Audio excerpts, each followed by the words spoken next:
Hayi amen.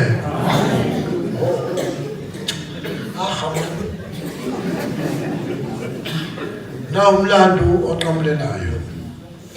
The Christian Catholic Apostolic Holy Spirit Church in Zion was founded by uMengameli umhlonishwa uNdoni Daniel Konyane from 1905 to 1935.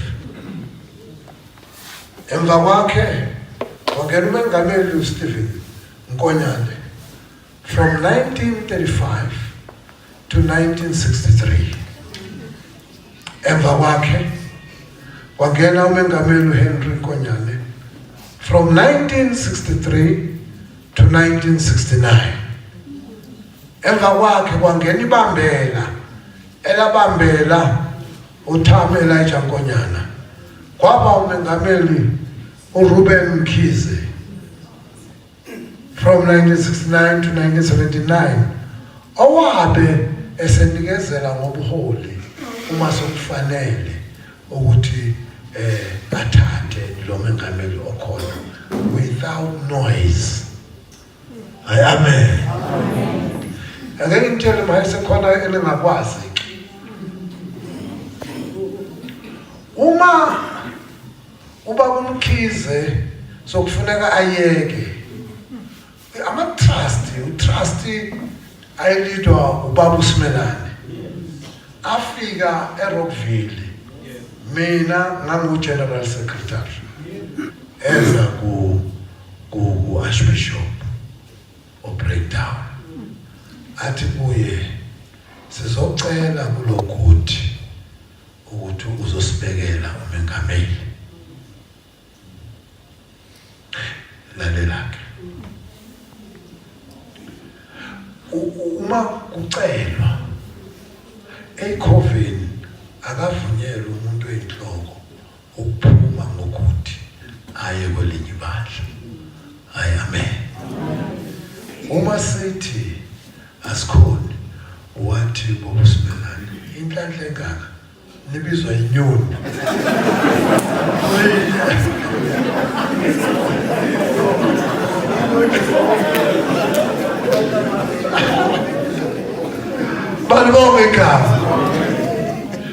We could not go. Ingakho ubaba abeba uMasango.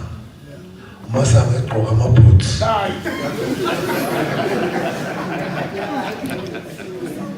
Iziyam.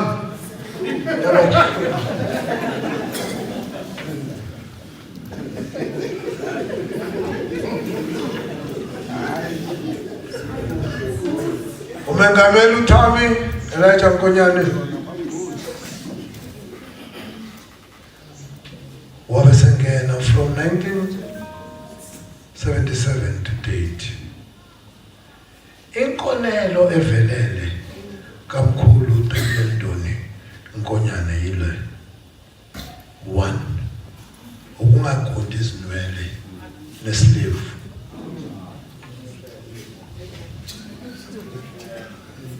2 ukungadli ingulube. 3 ukungaphuzi utshwala. Njoba sesiculelwa yidawa nje.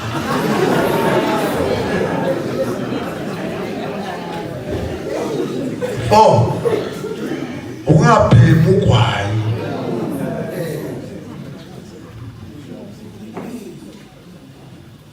5 umhayise ukungadli incwacu.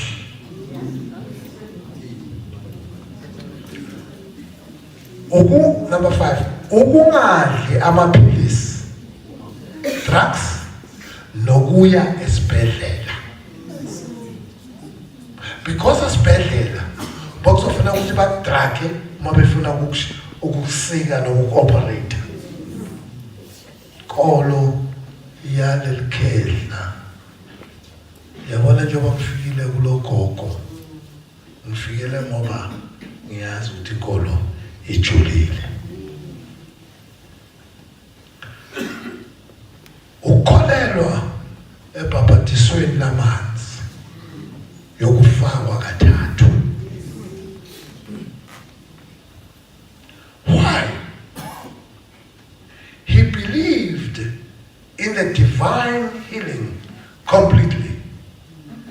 because of his former teacher and church. He believes so. Let me tell you, Bazalwane, my history. Nikala la nina ku 19 something. Le yami suka ku 1800.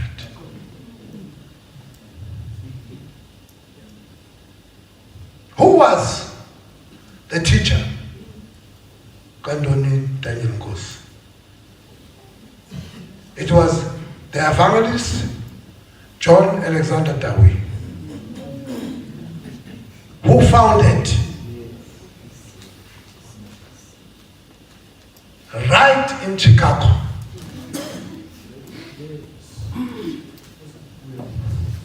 the Christian Catholic Apostolic Church in Zion.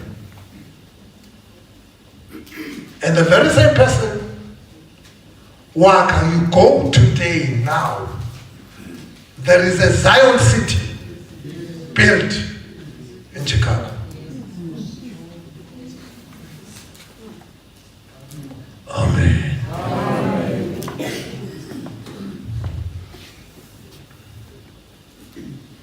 Uyichaze kamnandi ukuba umuntu esifazana bekuqabula manje.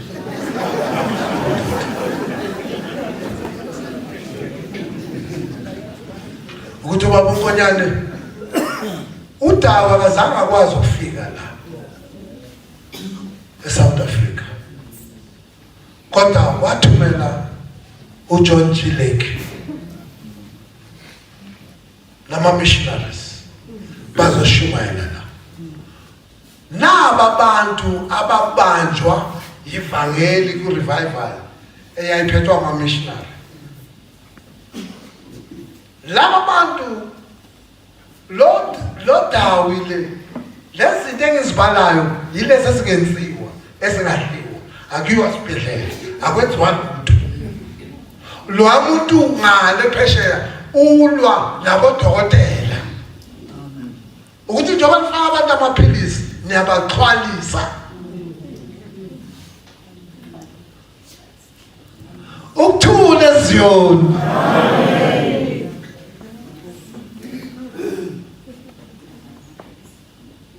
Ngifuna nisho kanje. Ngikhula kanje mina nathi ukuthula. Abantu bathini akwande. Ukuthula Ziyoni. Akwande ukuthula amongst us bazalwane. Sinomsindo. Naba bantu babudlonga ababanjwa in this pure salvation revival. Number 1, Johannes Butler. 2, Hipun Peter Leroux. 3, Edgar Mahon. 4, Daniel Nkonyane. 5, Loyo Mzulu. Kwaba uBarnabas Lekhanyane Betty. 6, kwaba uPaulus Mapiletsa Mtswana. Bonke laba baphenduka bamukela uJesu njengenkosi umsindisi. Indaba engavezwa evalelo yacindezelwa lokho nyana mari nebhandi ne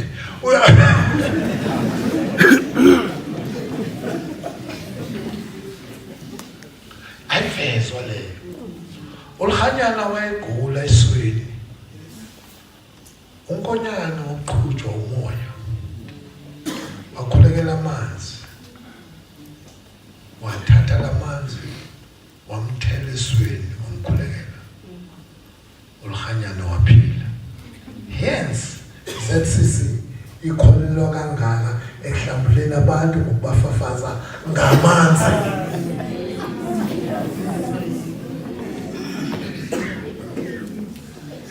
Yini ke eyadala uqhekeko? Wehlukana kuphike manje. Yabona into yokuhlukana indala madoda.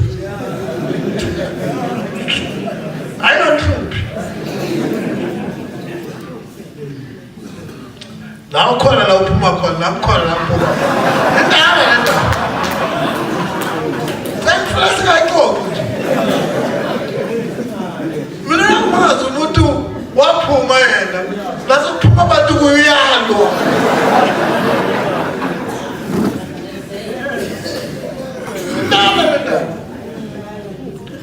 bakhona khona ukuthi ukwehlela kwababa uNkonyane ngumoya waqala ukukhuluma ngezilimi bathi abelungu namabhunu. What language is this? They wanted to understand whether it's Hebrew or Greek. What language? Kushuti la kufika betayino abengezwa. What language is this? Then waqala ke bonke laba bantu babe uIzion inzion. The Christian Catholic Apostolic Church kobe inzion. Oliro washinja waba president we Apostolic Faith Mission eniyaziyo manje ukuthi ndodana AFM ne siyonless umahol walahla uZion wafounder umahol mission wabiza isonto ngesibongo sakhe umahol isibongo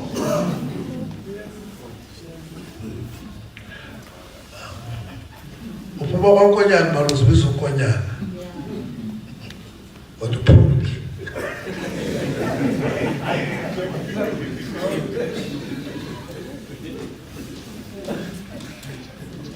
ulandeleke ngithe bonke babe the Christian Catholic Apostolic Church in Zion. Ubaba uNkonyane ke ngenxa kamoya wa-add Holy Spirit.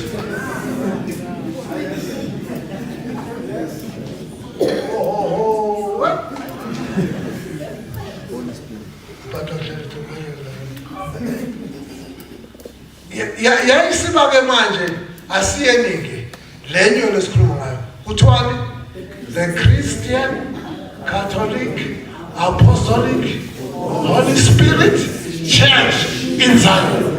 Lena ke seyinomoya le.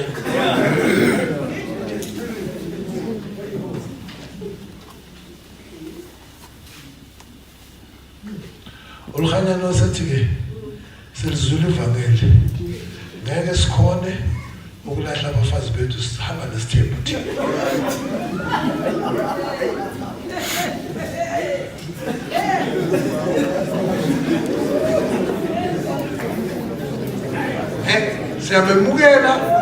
Siyamemukela uJesu salizwe ivangeli kodwa sibenzela uNkosikazi wethu sinesithembu. The history ithi ubani uHanyana lo the founder wagcine namakhosikazi awu 23.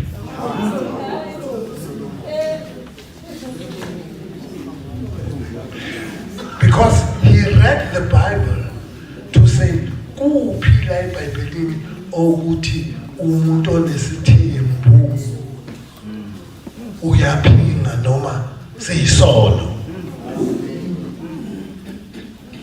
Afuna umusho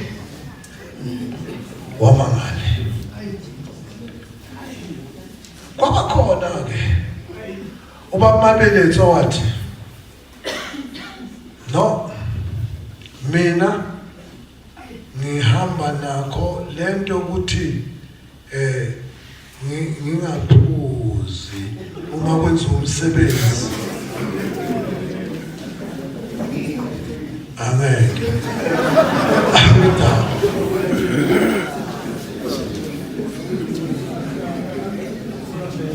Bible lithi ungadakwa yini iwayini ukuliphuza akuyona inkinga ukudakwa.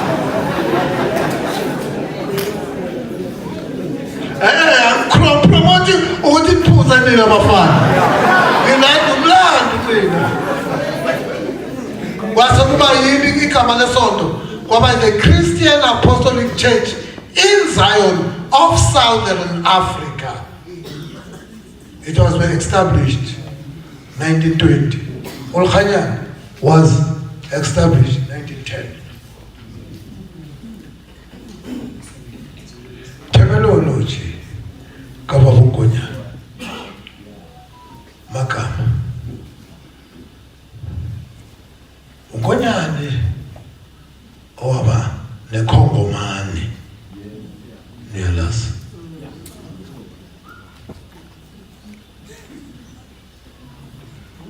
abalas baba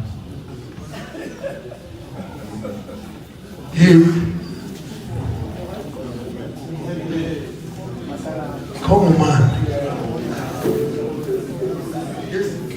isixoko somxoxo wayibonakala nje expect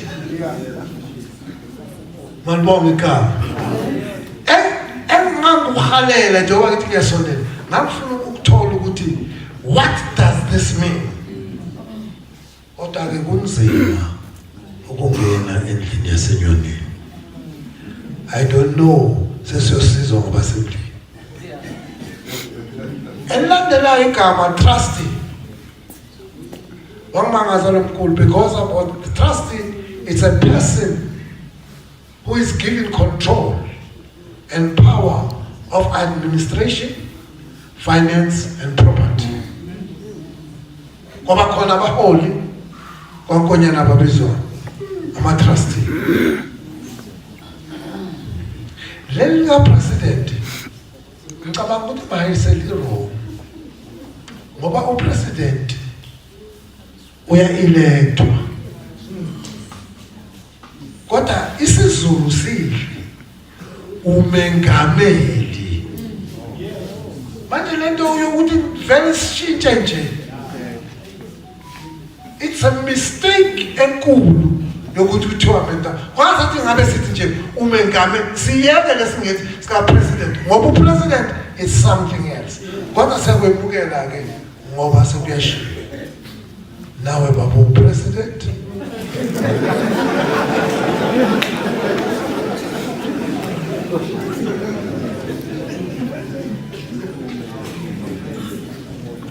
okwafesa umoya ukwevatha kumhlophe ushilo mayisi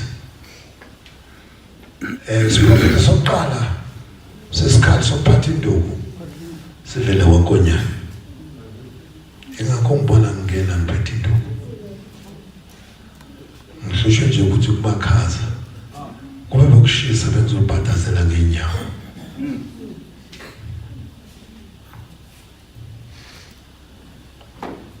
Ilapho kwaba khona abasefi ngiyabona igama leli ka-breakdown sathi sikhulekile sizikhova la emndeni yangena inyoni inabo baba ukudlingwe ya zangena ngoba sazithi siyacela kuwe Jesu sithi 1 2 3 zime shayame shayiko sasithi lapho ke nama ngakahlelwa umoya ukhona ama-profit sasibathembile lapha wabathatha ukudlingwe bonke wabaphansela le khoneni wathi spear lezi ikarabha lezi wasethola igama lika-breakdown. Amen. Kwangahlutshukwa ukube mhlambe kwakweli ibandla kwakuyoliwa ukuthi sibizwe ngekarabha noma egcina lapho ukudlikwa wathi lalela ngimtshele wena uvuka emakhishini wena awunamfazi unentombi ezimbili. Amen.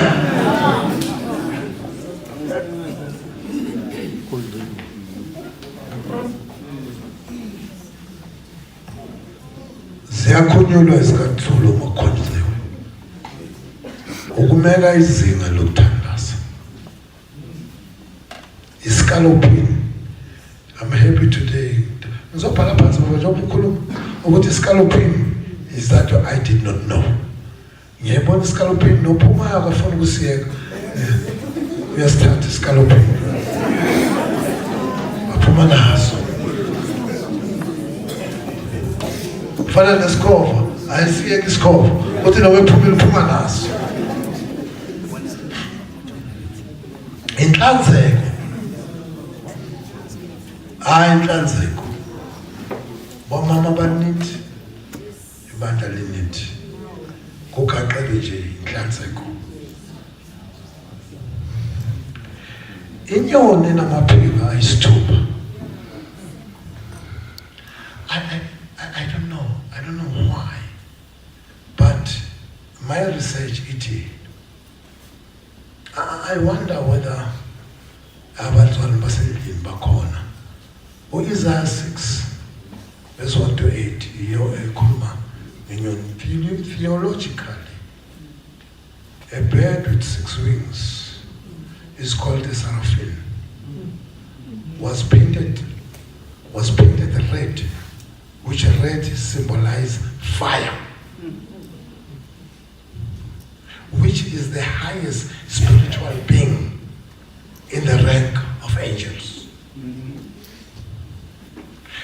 4-winged bird called cherubim, painted blue, symbolizes the sky.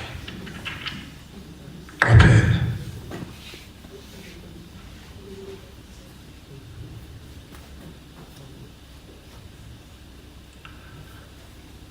Kukhona ibandla lasezweni elinye libizwa Ethiopian Catholic Church of Zion in Africa, founded before Eleli Esikhosele kulo.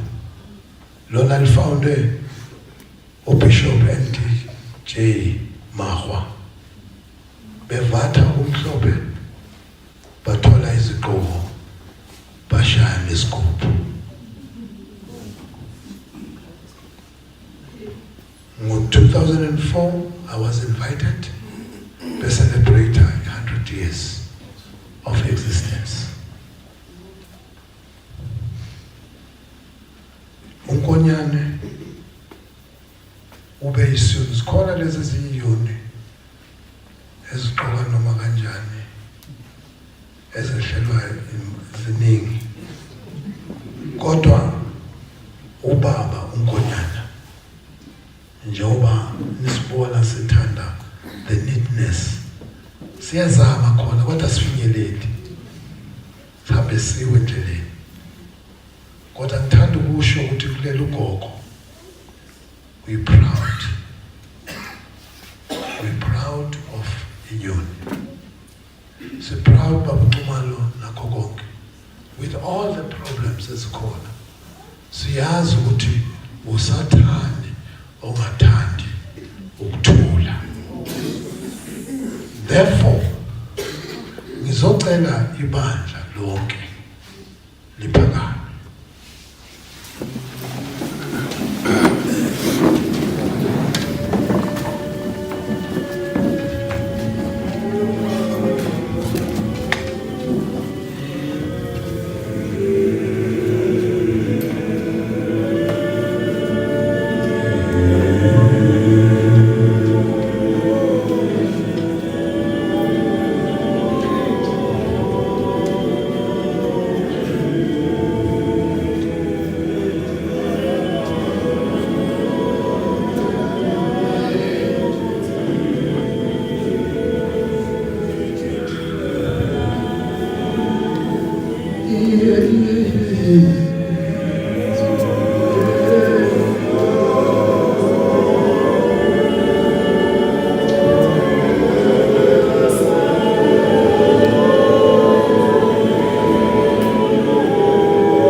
this Sunday. We want to just a monument. It's a full work. A small Zion seat. It's a full Sunday again because of the rich history.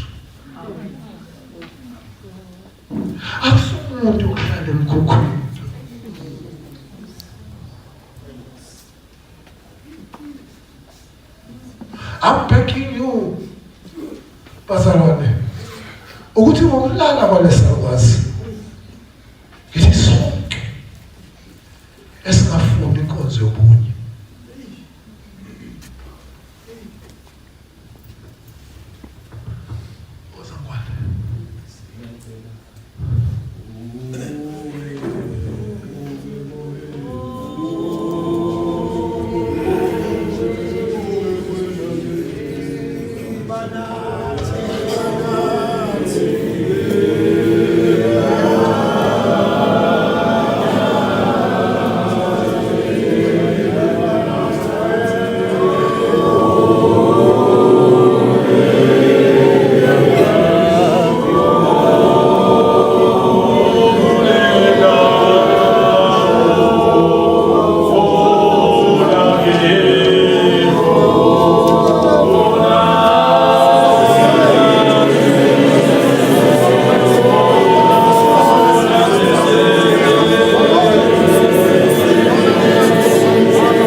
Amen bazalwane. Ushanda ucula kanje ngokuyazi ukuthi ngiyibhimbi. So uyangikhombisa. Ngiyanibingelela ke bazalwane nonke. Kahle hle akuthiwe kimi ngingabingeleli ngibonge. Sengizobonga nje. Angeke ke ngichithe nesikhathi sokubonga. Ukuthi nami ngila. Likhulu kakhulu igama amagama asakhulunyiwe abakhulume phambi kwami ukuthi kunabantu ngendlela abasitelela ngayo sizayoni bake bakuquestione ngemoto idriver ukuthi awukwazi ukudrive le moto uyisayoni ngendlela esiteleleke ngayo. Kodwa ke kudelelekeni kwethu, it is all up to us to either agree or disagree. Ngibonga kakhulu ibandla lasenyonini elisivumele ukuthi sibe la. Bangenqaba bangamgodla ugogo. Bamdedela ukuthi abe umama wethu sonke. Ngibongeke nobuholi nje basenyonini. Ngibonge abaholi bonke ababuya enhlanganweni ezehlukene ezaseSoweto. There's something that I always pride myself uma ngihamba noma kukuphi njengomuntu ohambayo ngizipride kakhulu ngobuholi baseSoweto. Ukuthi ubuholi baseSoweto yes kunendawo abafika kuzona bangathandeki kahle hle.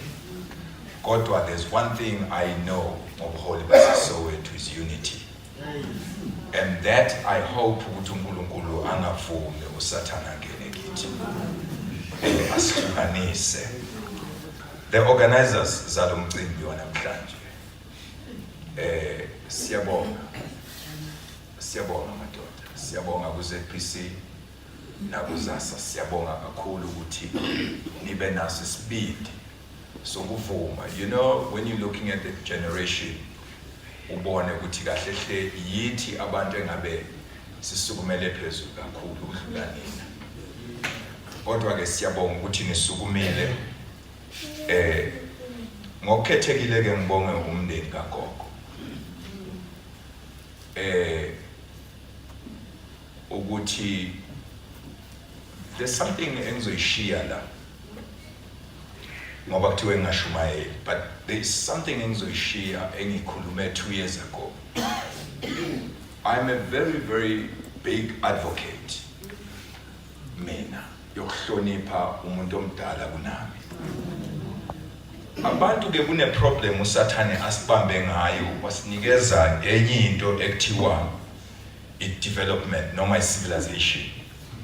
Le civilization mase ingena kithi yase ithatha lento esiyiyo thina yafaka into esingayazi and we didn't know how to handle lento esingayazi civilization. Unfortunately lo civilization uma simemukela wase ethatha lento ngesinto ekuthiwa inhlonipho. Ngoba kukhona lento ekuthiwa kukhona inhlonipho is something ozalwa uyinikezwe kini ekhaya uyithole emgwaqweni. But the problem is civilization mayifika yabulala leyo nto ngoba yayifuna sigodle yona. Sayigodla sagijima nayo lento. Sifike, you know, I was reading a book just earlier, elapha ku Leviticus chapter 19, ethi abasha mabasukume uma kungena omdala. As simple as that. Ibese ithi ke babese behlonipha noma babese beworshipa uNkulunkulu walabantu abadala. Now, what does this mean? Does it mean thina abantu esibancane sinaye yini uNkulunkulu? Ngoba kuthiwa masuworship uNkulunkulu wabantu abadala. Ngelinye ilanga iyoxoxwa nje kahle. Amen. Iyoxoxwa nje kahle kungajahwanga ukuthi uma kuthiwa. Now, you go back to the book of Exodus chapter 20, mighty hlonipha uyihlononyoka. Besithi ke ukuze mina uNkulunkulu ezweni engikunikezela lona ngikwandisele. Does it mean uma ungahloniphanga lo muntu omdala, you don't even have a blessing. You don't even have a God. Amen. But uma ungabheka thina emasontweni siye sishaya kuthiwa awubanikeza abantu abasha chance. Nikeza abantu abasha chance. But the Bible says they don't have the God unless they are. Amen. Asingelinye la. Nasi nje okuncane ngizokushiya. Nako okuncane ngizokushiya. Bese siyavala. My leader. You know, a leaf, ngiya kumayisi mayesitshela ngohosha ngifuna ngilandele kahle. You know, uma ubheka a leaf, igabi lesihlahla ngesixhosa sakowethu, X mkhulu. Igabi. Uma ubheka igabi is always green. And igabi lidescribe ukuphila kwesihlahla noma liveza ukuphila kwesihlahla. Ngoba uma igabi lingeze laba green, automatically the tree is dead.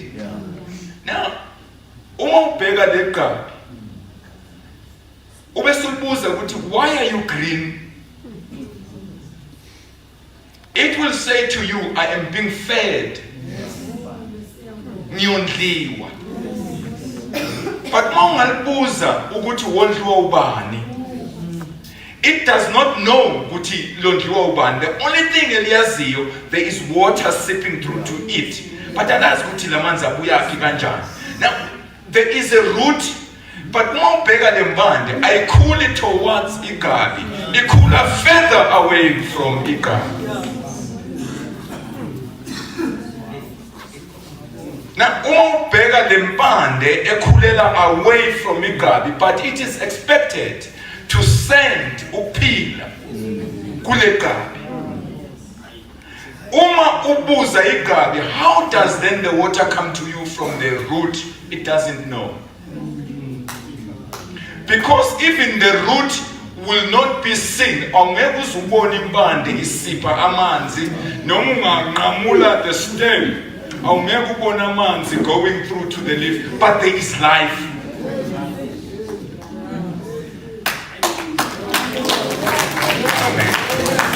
So, Gogo is going further down. And us are busy getting greener and greener because we are busy sipping. Amen. Angakashumayeli ngedlozi angakayilapha. Amen. Ngikhuluma nje ukuthi as young people, if we do not recognize the root that is going further down, we might dry up. And umasoma, the tree yobioni is dead. Amen. This means on Saturday, uma kuyobekwa the root, because people think the root dies. The root never dies. The root is much closer emanzini. Therefore, you know when we cap impande, ukupa we cap impande. There's 10 more.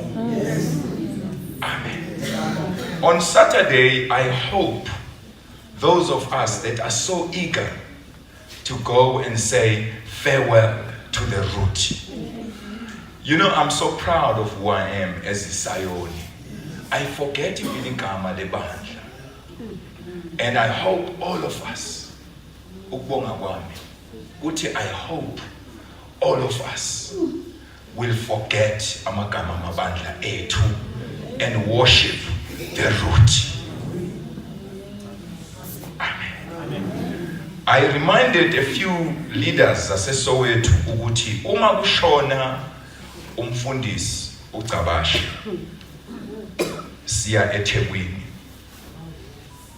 I watched EN3. EN3 was white. EN3 was blue. EN3 was green. And mawubuza bathi le ndoda ibehambela wonke umuntu. That is why we all drove down saya eThekwini siyongcwaba uCabashi. Akekho wabheka ukuthi ukhonza kuliphi ibanga. What more embade the creator. Amen. Kukhona umehluko phakathi senqindile basalwane. Kukhona umehluko phakathi we-source versus a leader. You can never be a leader unless you have got a source. And a source is somebody who feeds the leader. A leader engenayo i-source izolibele ndisitshela ngoJohn 14 every day because he can't get anything else. There is no source. uNkulunkulu anibusise. Amen.